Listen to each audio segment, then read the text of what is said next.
All right, welcome everyone. Semblance of Sanity. I'm Caleb. I'm Jacob. And we're here for Golden Kamuy, Season 5, Episode 6.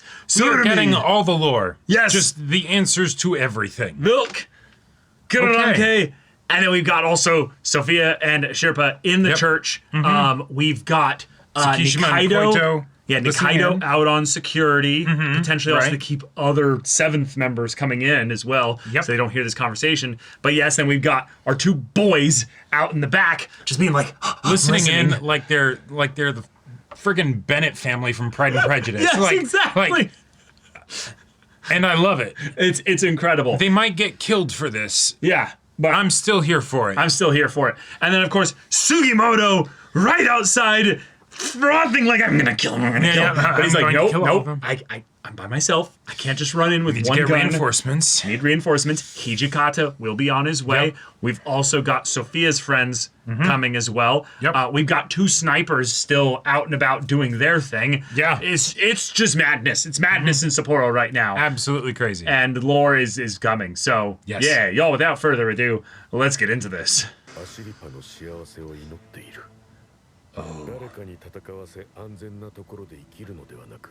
Okay, so this was it. Wow.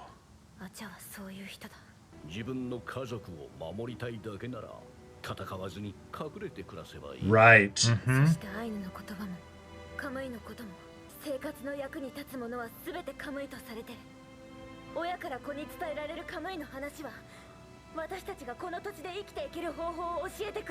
Oh. That face. That face.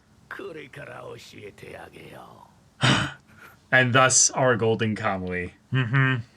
No opening. Oh man. Shit. This one's gonna be jam-packed. The cause of everything. Cool. Tying in with Ariko. Okay. Okay, so he survived it.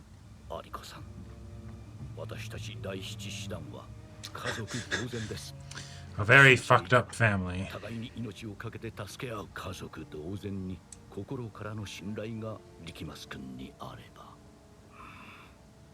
Oh, he's good.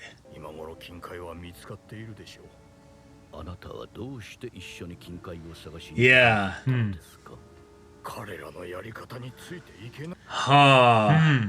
Okay, we're completely wrong with how this is going.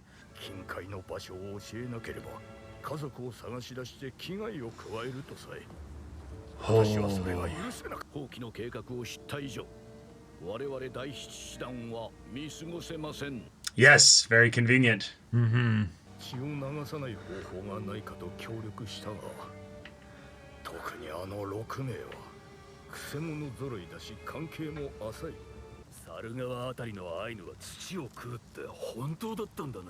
Damn.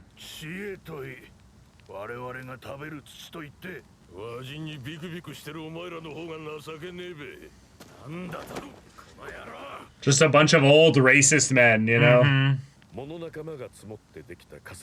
Ah.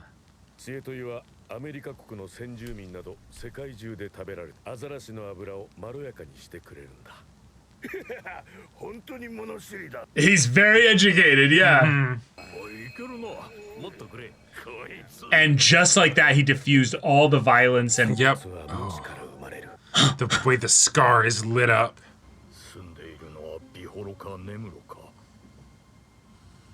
Moves back and forth.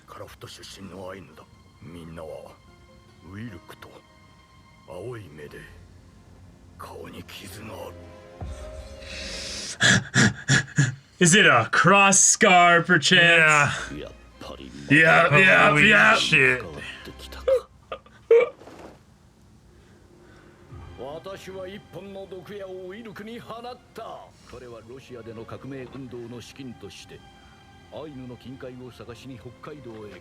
Oh shit. That single poisoned arrow. Yeah. I love it. That's incredible. And then Tsurumi, by extension, killed the Ainu. Yeah. With just a few words. And then violence, just killing each other. Yep. Yep. Wow.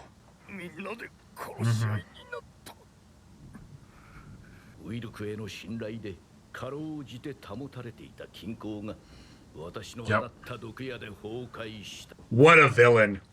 What a villain.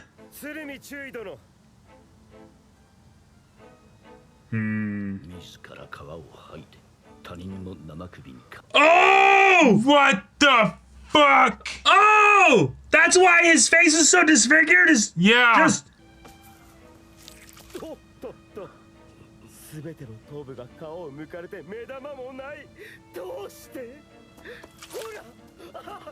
Oh! Oh my god. What an Holy incredible way to try and just never be caught.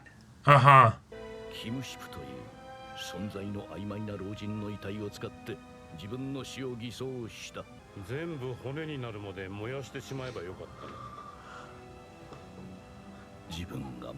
Yeah. Yeah. Oh.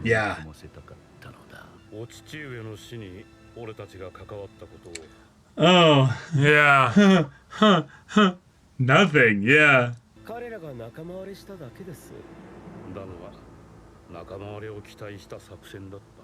It's fun to see Kikuta thinking about that, given that his new kind of allegiance is with Ariko.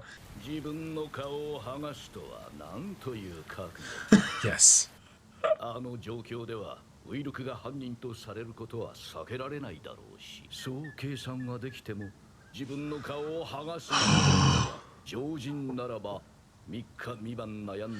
Yes. No way. Oh my god. You knew it immediately, too. Holy shit.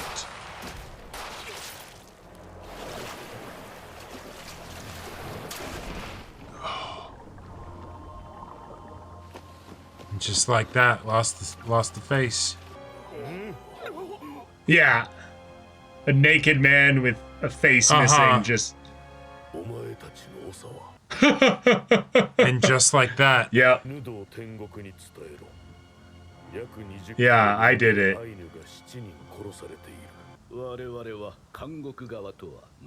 Wow! Holy shit. That it moved. Yep. Abashiri. Oh my gosh.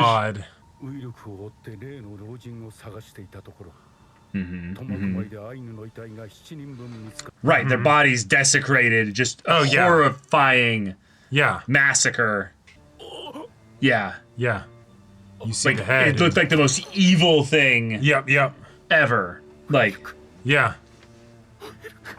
Yeah, your whole world's crashing down.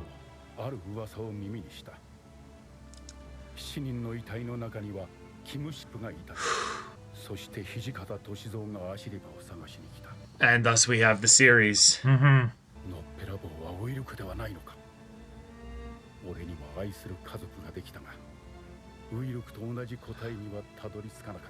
Oh.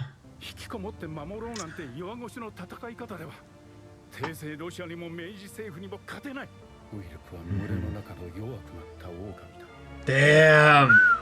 Damn. Tied all the way back to that. Yeah. What a shot. I'm almost just overwhelmed that everything's just moving so fast in terms of what we know. She's in there. No, be careful. Dude. But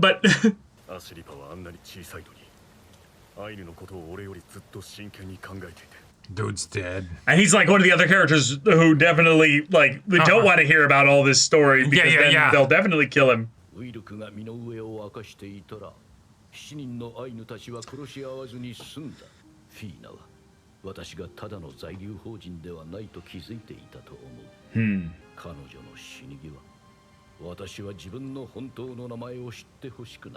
Yeah.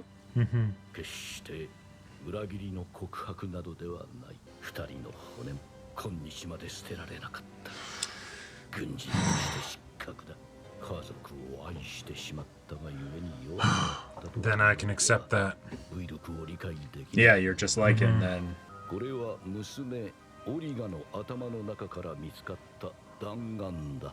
Oh.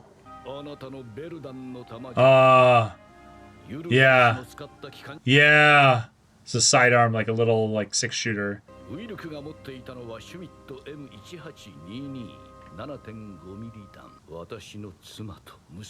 Wow. Holy shit. And he could be lying here. This could be the perfectly timed lie to get her to basically go with him. Yeah. Holy shit. What the fuck? Holy shit.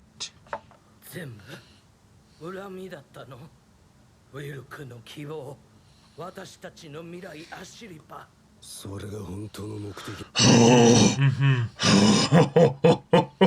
復讐ならば、カラフトでも、網走監獄でも、いくらでも。Plenty of times. 南下するロシアや他国の脅威から日本を守るための軍資金が必要だ。満州の戦友たち。All their lives had meaning because I have dedicated it all to Japan. Yeah. Wow. I will acknowledge it and walk on. Damn. Damn. Holy this is the guy shit. That fucking face. ワシントンの断絶を画策した一部の過激なアイヌだけは尊重し、日本社会の中で生きることを選ぶ地位向上のため。Also fair. Wow. 父親の罪を償えるのはお前だけだ。So give me the gold. Right. The thing is. Yep. Worried about Nikaido. そうだ。あっちの方で不死身の杉本がアシリバを追ってきてたらしいぞ。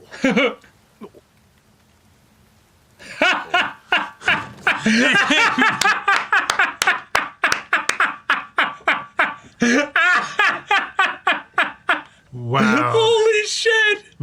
It works super effectively. Oh, I can't. The whiplash is too strong. Then it becomes all of Russia. So in a lot of ways, it should be an expansion of Japan.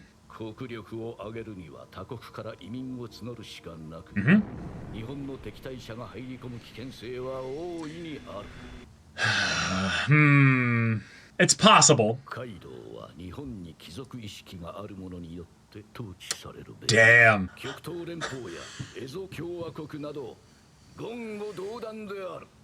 And with what we know of history, you know, it's true. Yeah.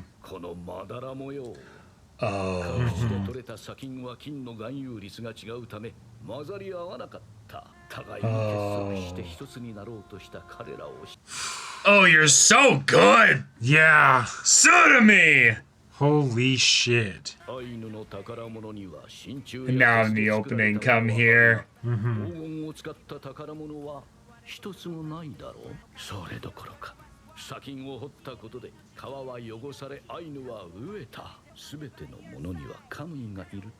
Then. Yeah. So let's talk about the golden Kamuy. Yeah. It's the worst one of all. Yep. Evil, yeah. He's such a good storyteller. Holy shit. Oh my god.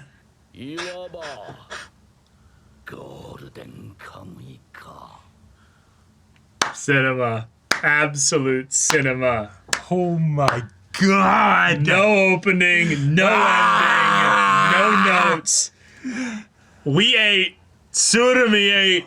Holy shit. Fuck, man. That's the show. That's it. Y'all, holy shit. This episode was a goddamn nightmare. Yeah. And incredible. Perfection. Yeah. The scene of Tsurumi putting on the skin of Wilk's face with his eyes coming out of those eye holes. His crazy smile. And his crazy smile. just the Asirpa, my daughter. Oh, I'm not gonna I sleep almost at feel night. like I'm gonna be sick. Like that I have to look at it just so my brain overrides the fear of it with the familiarity. Like this is. Oh my god. This is such a next level, like, because that was something that I wondered about too. Like, okay, you know, no Bravo, right? Like, and not having a face really. Mm-hmm. What's the deal there? Right? Yeah. Like, you know, how'd that happen? Okay, his face got ripped off or something? Okay. Right. No, I thought it wasn't that his face got ripped off. I thought he was a burn. Yeah, that's kind of what I figured like too. Like that he had been burned really badly. Yeah. Right, and it's just he did something to make it so that he was unrecognizable, right? Yeah. And I assumed that it would have been something like that where he intentionally mutilated his face, maybe burned it, did all kinds of things to it. But they did it in a split-second decision, realizing what he'd have to do. Ripped his own face off to swap it with one of the heads. Yeah, so he probably cut it in such a way that... he probably, I'm guessing, figured out how to do it properly on the dead people first. Yes, right. He practiced a few times. Yeah, and he already had the experience like skinning animals and stuff, right? Mm-hmm. So then I'm guessing he went like this and peeled it right here and then had like incision marks around all the key points. Right. And so the rest of it was just agonizing pain.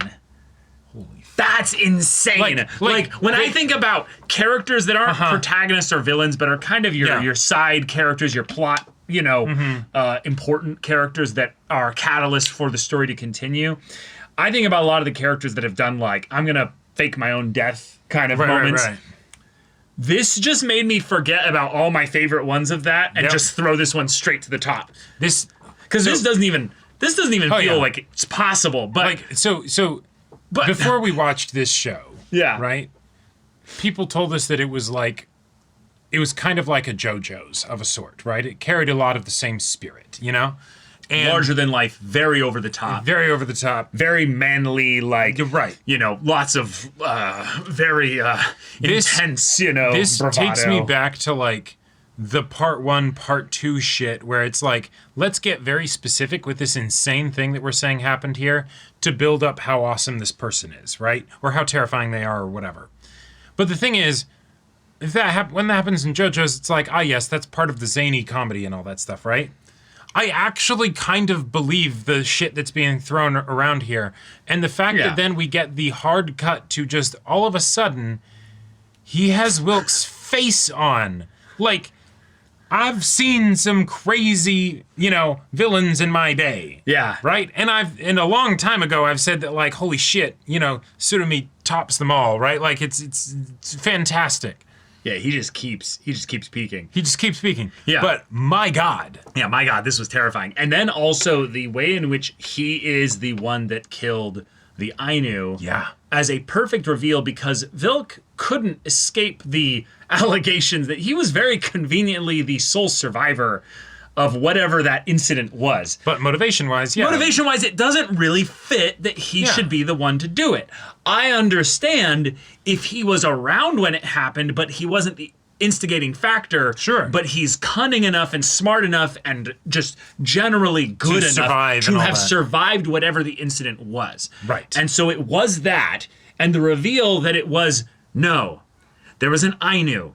Mm-hmm. That Tsurumi pushed just the right amount of truth mixed with a tiny bit of devious manipulation to then basically say, go to wherever you know the person is, we'll follow you, you'll also cause enough chaos that by the time we get there, not necessarily assuming he's going to kill all of them. Sure. Like, he might succeed in killing a bunch of them, but we're going to get Wilk. Like, we're going to get him out of this. Yep. Either way, we win.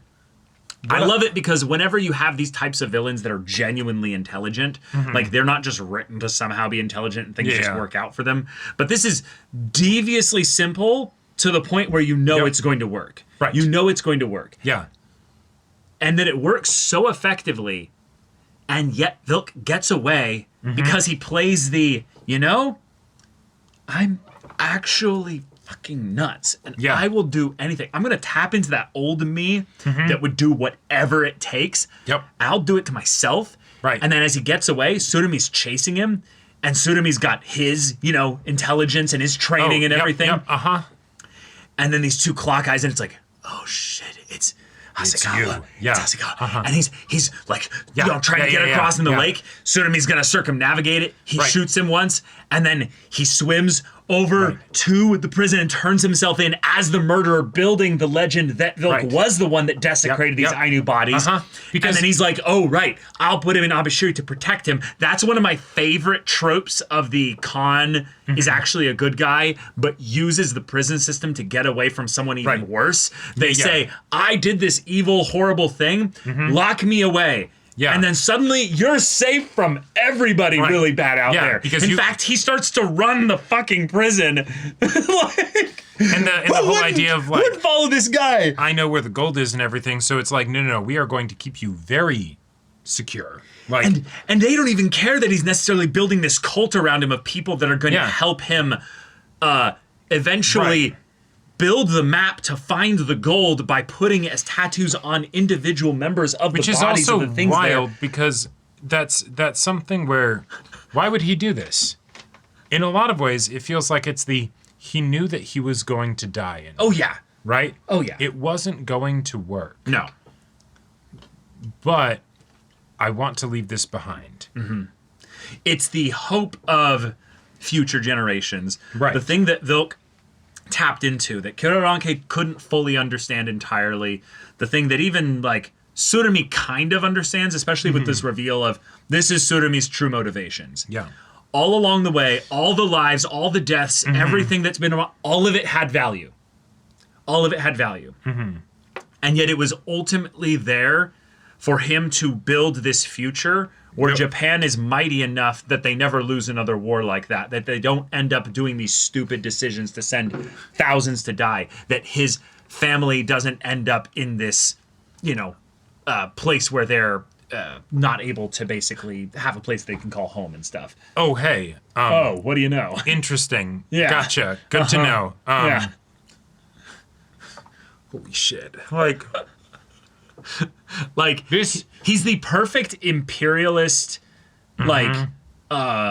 villain that you can kind of follow and understand. Oh, sure. And maybe even empathize a little bit with. Oh, yeah, absolutely. But I've never seen these types of characters be pushed into such desperation. They usually lord themselves so high above everything that you can't see them as human. They just are they're almost like those evil, greedy landlord magnet corporate kind of villains where they're just yes, throw some money at the problem. They're the people that send all the soldiers to go die in the charge at the beginning of the show. And so, Tsurumi, what, you're wanting to just be the new person that's piloting the ship or whatever?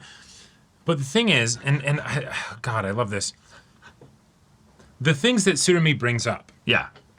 It's a bunch of great points. Right?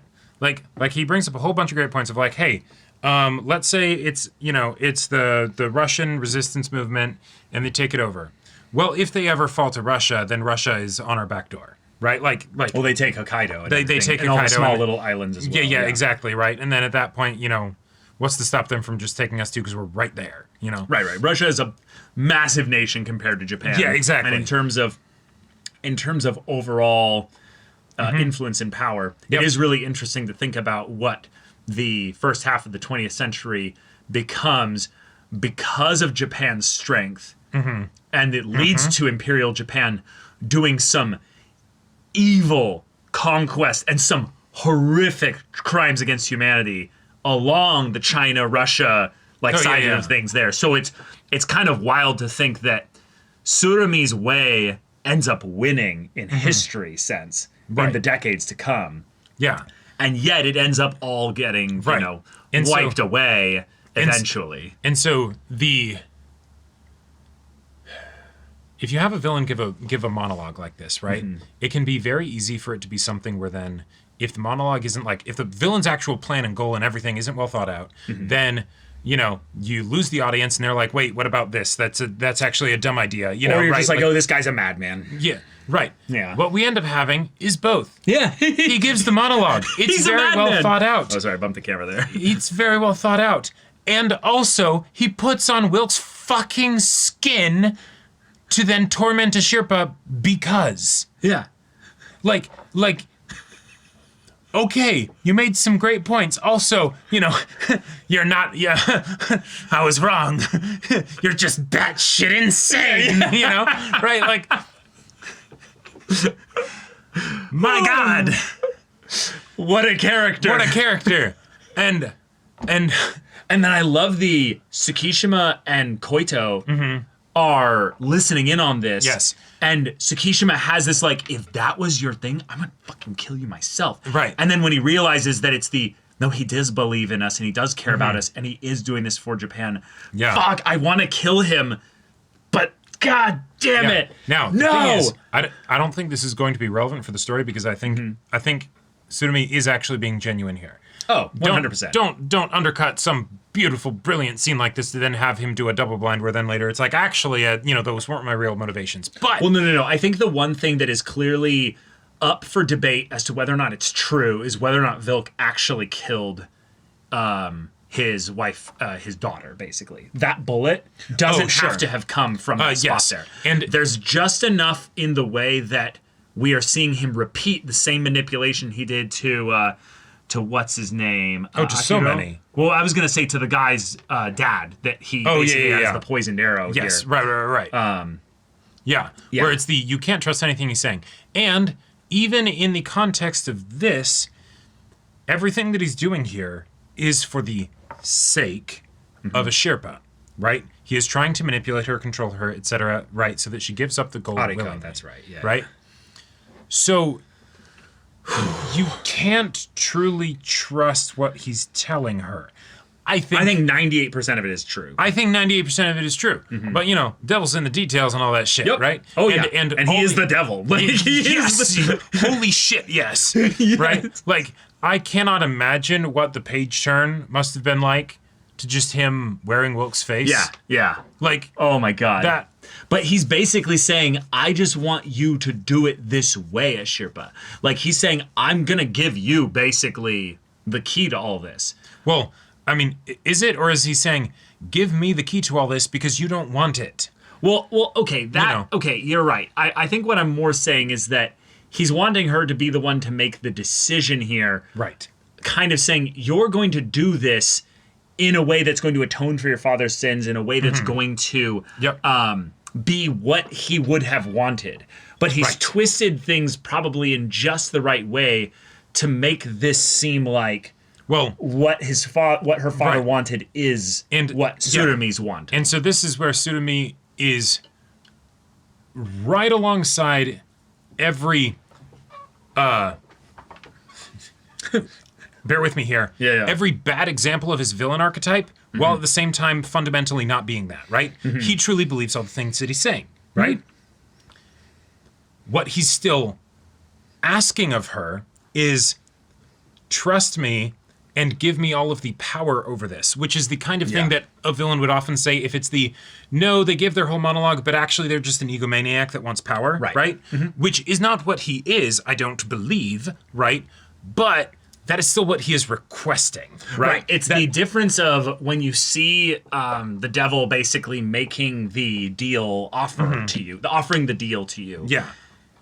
They don't show on their face how eager they are, how desperate they are for this deal. Yep. It's more the thing like, you'd be stupid not to take this. Like, do you not realize what you truly want is right here in front of you? His whole speech about the golden Kamuy, God, that was such a wonderful way to do the title drop, and everything, because you can only do that really once in a story, right? But God damn, it worked so well. In some ways, actually, I want to bring this up with what Wilk was saying about the Dometaceous or Dimetaceous. Oh, the dirt? Earth. Yeah. This is a fun little detail. Diatomaceous Earth. This is something that's like very specific, but there's a lot of very interesting minerals, stuff in diatomaceous Earth. So the idea that it's hey, I'm going to elevate this thing of your culture here in a way that is going to de-escalate the violence here. Right. None of what he said with regards to his opinions about this or any of like that has to be true. Right.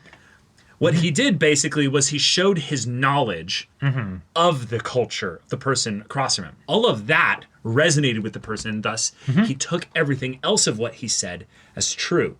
You could say, in that moment, Wilk was being extremely manipulative, because what he cared about, for the most part, was keeping them from all fucking being racist, murdering assholes and killing each other over something stupid about, like, what they like to eat. Who fucking cares about that, right? Right. But then in the same thing later in the episode here, we have Tsurumi going, oh, let me show my knowledge and how much I respect your culture and understanding how the Kamuy work and everything like that. And then I'm going to take that and twist it in such a way that you know that there are evil Kamuy, right? There are bad ones, right? And how much more so, then, would all these people that do their evil shit with regards to this stuff, I'm going to equate that to being a part of your culture, and I'm taking then the actions of all these people and blending that with an element of your culture so that you'll do what I want, because I spoke with such knowledge about this earlier.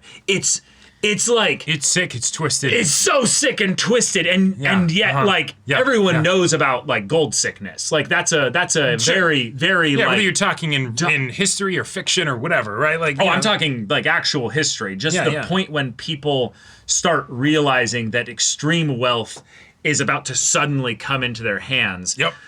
People's absolute animalistic, greedy tendencies come out, and it's absolutely terrifying. And gold sickness is an easy example because it's shiny, right?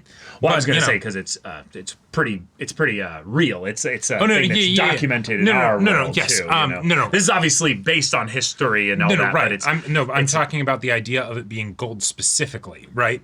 Whereas because the gold itself is shiny, right? It is a real thing that we could use the lottery if we want to do that too. Yeah, exactly. It's the same principle. Yeah, any kind, what corporate greed, whatever, right? Like, I was gonna say the idea of it being the sudden change there, because if you have the lottery, we've seen in real life instances where someone gets the lottery and then wins it, and their family tears each other apart suddenly because they found out that so-and-so just came into millions of dollars. Right, and you find out who you like and who you don't like, or who likes you and who doesn't like you, or whose basically love for you was about as thin as their greed is. Yeah, right. Like, yep. And so the thing is, even the whole idea of like, hey, this is a problem that you really just don't want to have to deal with. His argument makes sense. Don't fucking do it. Don't fucking trust him. and that's what I love about it. You don't see how much drool is coming out of his forehead and his mouth right now. The fact that he can be so intelligent and so, at the same time, insane that he doesn't realize that maybe if you're wanting to manipulate someone, which granted, he's trying to do the psychological abuse thing and all that stuff, wearing their dead dad's skin on your face is a choice that is maybe a bit extreme. Right, in the same way that the knowledge of the culture kind of informs a lot of the things that you could be saying after that. Maybe this colors everything else you say after that. Like maybe... You can actually trust me. He's a horror monster. Somehow I fucking doubt it. Like... even with the approach of the devil or whatever, it's like, no, I know you too well. There were a lot of really good shots in this of individual bits of art of people just kind of captured moments of family, kind of frozen in time there. But there are so many just iconic Tsurumi faces and moments and poses and everything here that just make this Tsurumi's episode. So in a weird way, Tsurumi's days are numbered. We're in next episode or 2 episodes from now, he's dead. He is giving his final glorious performance. And it is fantastic, and it is a pleasure to be able to witness, and it's horrifying and all that stuff. And it is his final performance. It has begun. This is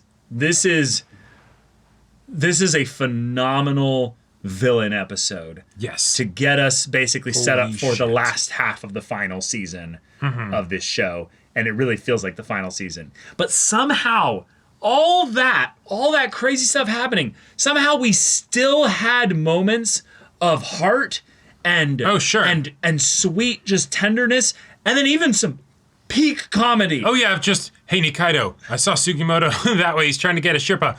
Turns around, where's Nikaido? Was gone. Like, Sugimoto!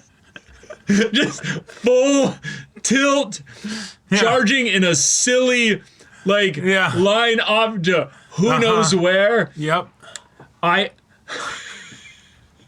love that in a lot of ways, while Tsurumi is getting basically successfully he's doing his Palpatine manipulation. He's working everything with Asirpa here. Yeah. He might be literally out of pawns. Like he might have done everything so perfectly that he kind of wakes up from his oh, that was such a great high. Looks around and everybody left you. Right, nobody's here. You opted for secrecy, so you didn't want the big group with you. Makes sense. Right. Now you're kind of by yourself. Right. You might have Tsukishima. Yeah, Tsukishima and Koito might literally be the only people to keep you alive. And in some ways, that might be enough. That might be enough. And that's going to be sad, because I get the feeling that Tsukishima is certainly not going to survive this show. Koito probably not either. I think Koito will. I think Koito has a he has somehow survived this far. He has a very good chance of surviving, but it'll be really sad if he does die. I think in some ways, because of his youth, he deserves to live and have a family and basically get to just cast all this aside. If Koito survives this next episode, then I think he's going to survive the show. But I think there's a very good chance that he could die right here after basically having gotten the reveal from Tsurumi without Tsurumi intending it. Yeah. And him, if he decides to stay loyal or whatever. But, my God, this was incredible. Yeah. Holy shit. Whoa. Okay. Let's go. Let's go. Final season. I love having the convenience of these three key characters all in the same room, thus getting to share their backstories in such a way that is rewarding for us as a viewer, but something where they can just kind of speed along through so you say your part here, and then I'll say my part here. Right. And it's just all just clicks and comes together. Yeah. But yeah, there was just some really beautiful, heartfelt stuff here as well.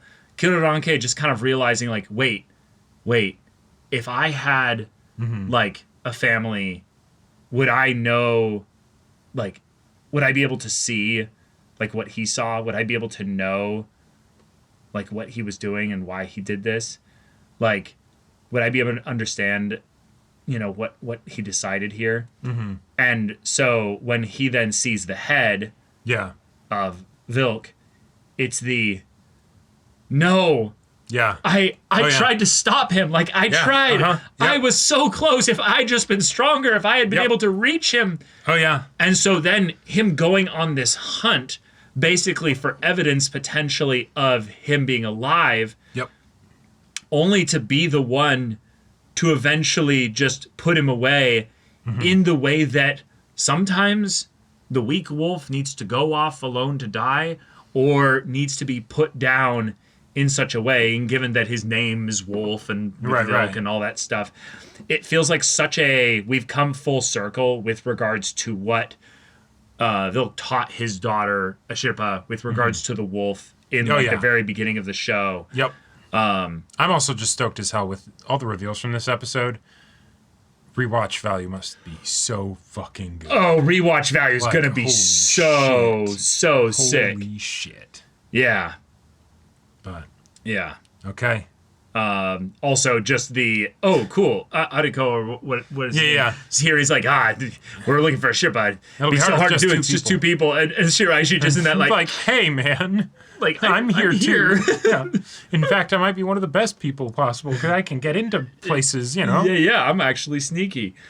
And now actually has me wanting to go back and rewatch the part where everything goes down with the secret police and everything to see if I've just missed or forgotten something, and whether or not Wilk actually ends up shooting them. I think that is the lie. I think it's just something as simple as it's a different bullet. You know, like that is the bullet that killed them, but it's not the kind of gun that, you know, her father would have used. Right. And it feels like the kind of thing where there's got to be somebody in the story that can disprove this. And the only person I could theoretically think of being able to disprove this is Kikuta, because of his obsession with the Nagant's pistol and what have you. Oh shit, that might be the setup for it. He's the gun expert. He's the gun expert, and he'll be able to be like, that's not it. And it's like, oh, well, okay, whatever. You know, right. Yeah. All right. Yeah. I was asking nicely before. Now I'm not. Because there's been so many little details with regards to the 7th and all the soldiers surrounding Tsurumi, how each character was instrumental in some ways of bringing Tsurumi's dream to life here. I can't wait to see which ones are instrumental in dismantling it. Right. Exactly. Yeah. Yes. By the way that they were set up as well. But absolute peak Golden Kamuy stuff here. So I'm so ready for the rest of the season. Yeah, thank you so much for watching this episode's reaction and discussion. If you want to see the next episode's reaction and discussion right now, though, go check out the link in the description below for our Patreon. You get an early access there. You can watch full-length timer reactions there, and all this comes with Discord access, so you can chat with us in the community there about this show, about anime in general. Also, be sure to check out our Twitch channel. So if you have any of that interests you, we'll see you there. But until then, we're Semblance of Sanity. I'm Caleb. I'm Jacob. And we'll see you all next time.